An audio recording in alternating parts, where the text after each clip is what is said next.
मित्रों नमस्कार। मैं हूं राकेश कुमार। आप देख रहे हैं मत अभिमत। मित्रों, कानून का मकड़जाल ऐसा है कि जो उसके दरमियान आता है वो भ्रमित होकर रह जाता है।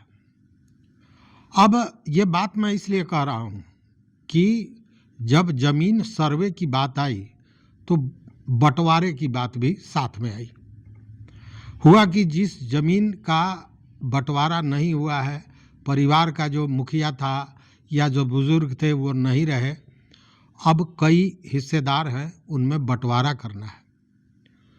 चूँकि पहले जो बंटवारा हुआ करता था, आपको याद होगा, या याद क्या होगा, आप तो भुक्तभोगी होंगे, आपके घर में भी ऐसा हुआ होगा कि मौखिक बंटवारा हुआ होगा, या चार पंच बैठ गए और आपस में बंटवारा कर लिए, हो गया।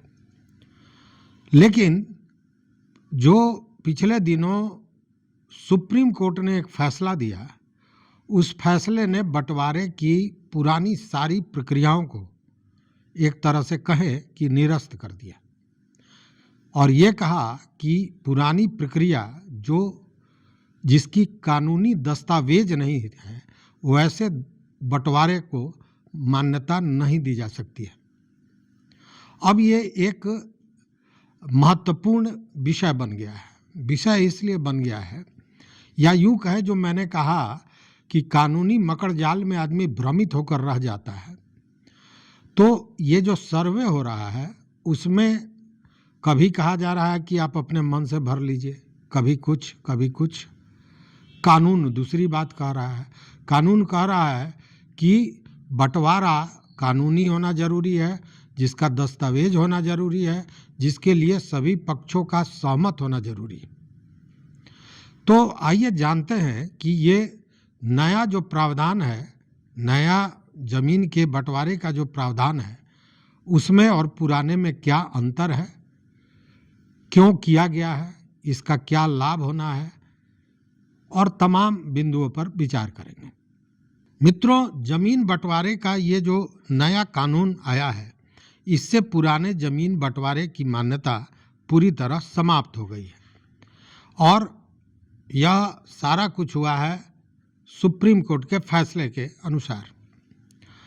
और इस कानून का उद्देश्य यह है कि संपत्ति के बंटवारे को पूरी तरह पारदर्शी बना दिया जाए और साथ में किसी भी जो विवाद बार बार उठते हैं उस विवाद को कम किया जा सके। उद्देश्य इसका यही था। पुराना बंटवारा कैसे होता था? पुराना बंटवारा होता था कि पंचनामा हो गए, 5 पंच बैठे और कहा कि हाँ साहब, ये छोटे भाई का है, ये बड़े भाई का है, ये चाचा का है, ये फलाने का है, करके एक बंटवारा हो गया और पंच लोग उस पर दस्तखत कर दिए सादे कागज पर, और वह एक मान्य होता था तब, मतलब उस समय वही उसी की मान्यता होती थी। हालांकि उसका कोई कानूनी पक्ष नहीं था या कानूनी मान्यता नहीं थी, या बहुत जगह तो ऐसा, बहुत जगह नहीं, अभी तो ये सारी चीज़ें सर्वे में खुल के सामने आई कि 4-4 पीढ़ियों से बंटवारा नहीं हुआ है।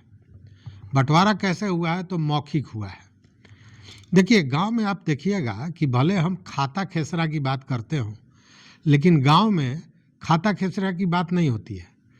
गांव में हर जमीन का नाम होता है।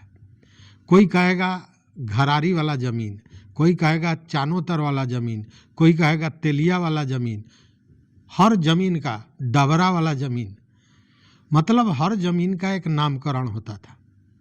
तो पहले होता क्या था कि जो घर के बड़े बुजुर्ग हैं वो कहते थे कि अच्छा छोटे, तुम डबरा वाला ज़मीन और तेलिया वाला ज़मीन ले लो, और बड़े तुम चानोतर वाला ज़मीन ले लो, साथ में फलाना ज़मीन तुम्हारा हो गया, फुलवारी तुम्हारा हो गया। इस तरह मौखिक बंटवारा होता था और उसको उसी अनुसार लोग लेकर काम करते थे, अपनी खेती करते थे, चीज़ों को आगे बढ़ाते थे। लेकिन उसमें होता क्या था कि विवाद भी बहुत पैदा होता था, और विवाद भी ऐसा कि एक पुस्त से चला हुआ विवाद तीसरे पुस्त तक अब तक जारी है। ऐसे कई विवाद हैं, कई नहीं, बहुत सारे विवाद हैं।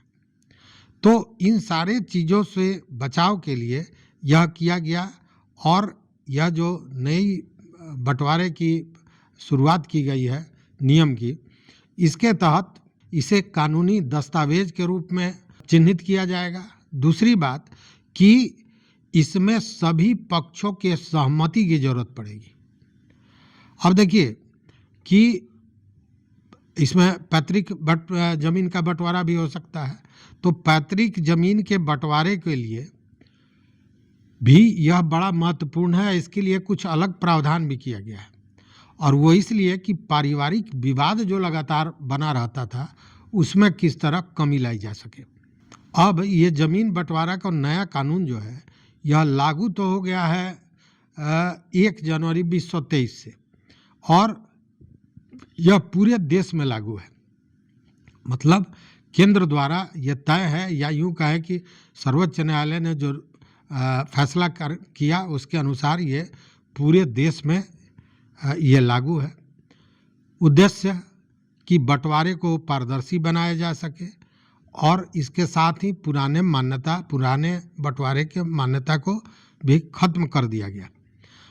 अब यह जो बंटवारा होगा वह कानूनी दस्तावेज के रूप में होगा, और इसमें सारे लोगों के सहमति की जरूरत पड़ेगी। साथ ही इसमें अपील किया भी प्रावधान रहेगा, और अपील निचली अदालत से लेकर सर्वोच्च न्यायालय तक किया जा सकेगा। अब पुराने बंटवारे में क्या गड़बड़ी थी जिसके चलते ये किया गया, तो आपको बता दें कि सबसे पहले तो वो पारदर्शी नहीं था। पारदर्शी मतलब कि अब जैसे देखिए कि अब अगर कोई कागज में बंटवारा होता है तो हमारे बाद हमारी अगली पीढ़ी भी जानेगी, समझेगी कि ये ऐसे है। लेकिन होता क्या था, बंटवारे में पारदर्शिता के साथ साथ जो अधिकार होते हैं समानता की कमी थी। किसी को ज़्यादा दे दिया गया, किसी को कम दे दिया गया। इसी के कारण विवाद उत्पन्न होते थे, और जो पैतृक संपत्ति है उसको लेकर यह पारिवारिक विवाद लंबे समय तक चलता रहता था। और वो पुराना बंटवारा जब कोई विवाद पैदा होता था तो वो कानूनी रूप से उसकी मान्यता भी नहीं होती थी। तो इन सारे चीज़ों को देखते हुए इस तरह का कानून, नया कानून जमीन बंटवारे का नया कानून ये आया।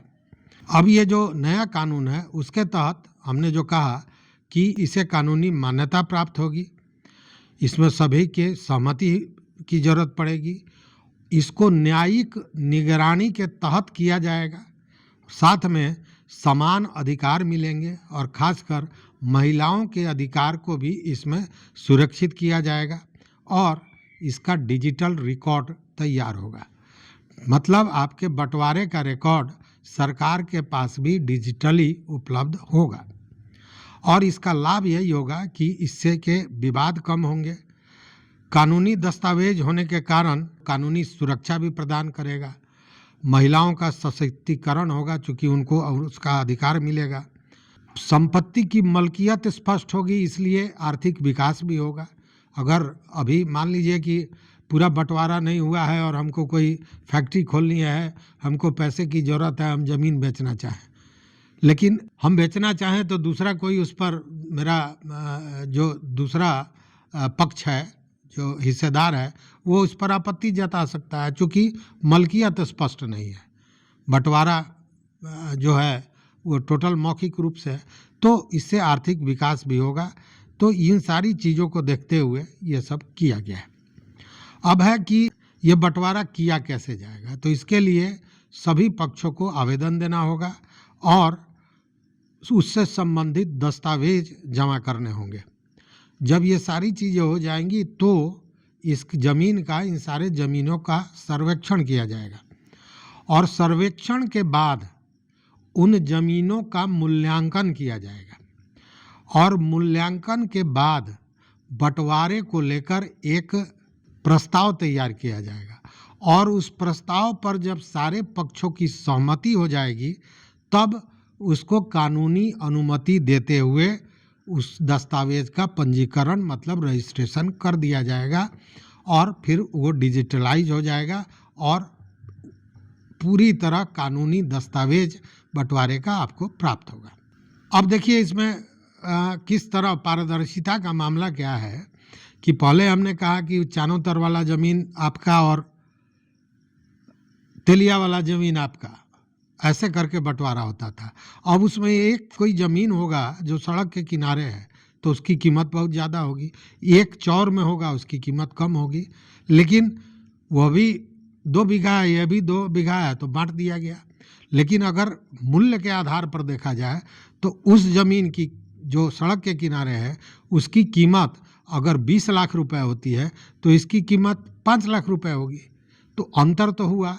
तो इसीलिए इसमें बजाबते ज़मीन का सर्वेक्षण करके, मूल्यांकन करके और तब बंटवारे की बात की गई है। वहीं पैतृक संपत्ति के बंटवारे को लेकर कुछ अलग प्रावधान भी किया गया है। जैसे इसमें जितने भी वंशज हैं उनको समान अधिकार दिया जाएगा। साथ में अविभाजित परिवार की संपत्ति का विशेष ख्याल रखा जाएगा। पारंपरिक रीति रिवाजों का भी ख्याल रखा जाएगा, लेकिन वो कानून के दायरे में होना चाहिए। और साथ में विवाहित बेटियों के अधिकार की भी सुरक्षा उसमें की जाएगी। चूँकि अमूमन आप देखते होंगे कि पूर्व में जो बंटवारे हुआ करते थे, चाहे वो पंचनामा से हो या मौखिक हो, उसमें महिलाओं को अधिकार नहीं दिया जाता था। और महिला अधिकार को लेकर हम लोगों ने पहले भी बहुत वीडियो किया है। सरकार या यूं कहें कि कानून कहता है कि बेटियों को समान अधिकार मिलना है बेटे के बराबर। अब कानून तो बन गया, लेकिन अब कानून को एग्जीक्यूट कैसे किया जाएगा? तो अब कानून तो बन गया, लेकिन कानून को क्रियान्वित करना है, तो इसके लिए सबसे ज़रूरी है प्रशिक्षण। तो राजस्व पदाधिकारियों को और जो कानूनी पेशेवर लोग हैं, मतलब जो कानून के वकील हैं या ज्ञाता हैं, उनको इसका प्रशिक्षण दिया जाएगा। साथ में भारत सरकार मतलब केंद्रीय पोर्टल है, उसका उपयोग इसमें किया जाना है। साथ ही एक हेल्पलाइन की भी व्यवस्था की गई है जो 24 घंटे 7 दिन चलेगी। और उसके बाद एक शिकायत निवारण तंत्र भी तैयार किया जाएगा, जो अगर आप शिकायत करते हैं तो अविलंब तुरंत उस शिकायत का निवारण कर सके। तो नए और पुराने जो बंटवारे का प्रावधान है उसमें यही अंतर है। अब मैंने जो कहा कि यह जो मकड़जाल है इसमें आदमी भ्रमित होता रहता है, ये जानकारी जब मुझे मिली तो मैं सोचने लगा कि जो आपस में लोग सीधे अपना बंटवारा करके ज़मीन सर्वे में दे रहे हैं, उसका क्या होगा। हालांकि उसमें हमने पहले बताया है कि अगर आप बंटवारा करते हैं तो कोशिश यही कीजिए कि सारे लोगों का हस्ताक्षर, सारे जो पक्षकार हैं, जो हिस्सेदार हैं, उनका हस्ताक्षर होना चाहिए।